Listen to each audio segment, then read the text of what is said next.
Dans le game compétitif du JCC Pokémon, certaines cartes ont été game changer lors de leur sortie, grâce à de nouvelles stratégies élaborées autour d'elles, d'attaques surpuissantes, une toute nouvelle façon de jouer un deck qui était oublié, ou encore de nouvelles capacités révolutionnant la méta. Vous l'aurez compris, aujourd'hui, je vais vous présenter 4 cartes qui ont révolutionné l'industrie.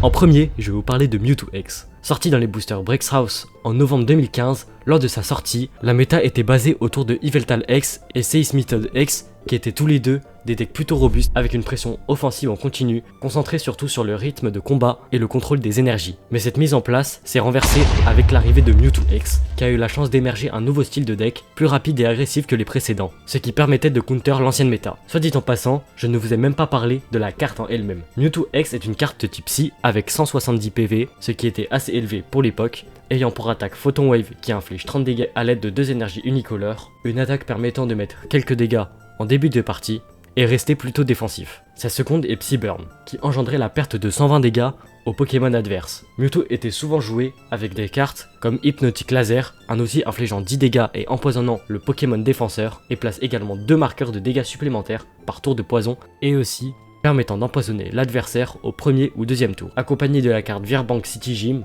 permettant une fois activé, infliger 20 dégâts supplémentaires pour chaque marqueur de poison, ce qui doublait l'effet de marqueur de poison. Mais Mewtwo est également utilisé avec Yveltal X pour un style de jeu agressif et rapide, ou encore le deck Support Psy, constitué d'énergie ou encore double énergie Psy, permettant l'utilisation le plus rapide de Mewtwo dans le combat. La seconde carte dont je vais vous parler est Zoroark GX, sorti en 2017 dans les boosters Shining Legends. La méta lors de sa sortie était ultra agressive, avec en tête d'affiche Buzzwole et Lycanroc GX. Zoroark est une carte à 210 PV de type obscurité, et a lui un talent qui a changé le jeu lors d'une certaine période. Il peut, une fois par tour, défausser une carte de ta main pour en piocher 2, ce qui donnait une constance de pioche énorme, permettant de toujours avoir les bonnes cartes dans sa main. Un talent complètement cheaté qui, à cette époque, a complètement changé la méta. Mais parlons également de son attaque cheatée, qui ajoute 20 de dégâts de plus pour chaque Pokémon que tu as en jeu. Par exemple, lorsque le joueur a 5 Pokémon sur le banc plus Zoroark actif, il faisait 120 de dégâts en un seul coup avec uniquement 2 énergies unicolores, ce qui suffisait largement à tuer beaucoup de Pokémon en un seul coup à ce moment-là. Enfin, une attaque GX qui pouvait surprendre l'adversaire en copiant l'attaque. Un petit gadget sympa mais sans plus. Mais bon, heureusement vu la gueule de la carte avant. Zoroark était inclus dans un deck contrôle, ce qui lui permettait de bloquer l'adversaire à l'aide de cartes contrôle comme Red Card, qui forçait l'adversaire à mélanger sa main dans son deck et piocher seulement 4 cartes. Tellement Zoroark GX était une carte forte, que si ton deck ne battait pas Zoroark, il n'était pas compétitif.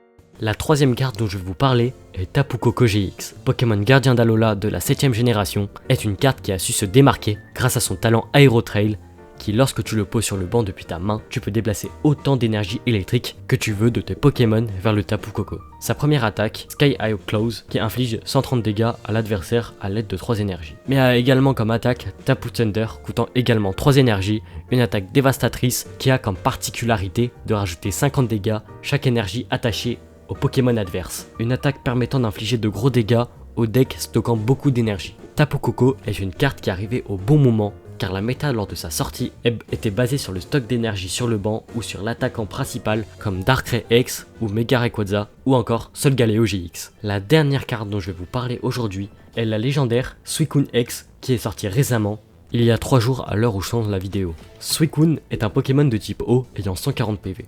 Elle a comme habilité de piocher une carte à la fin de chaque tour.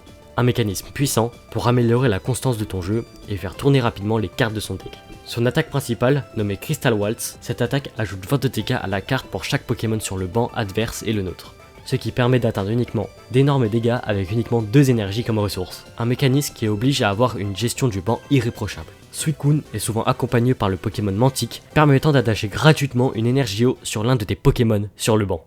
Merci d'avoir regardé la vidéo en entier, n'hésitez pas à liker et à vous abonner.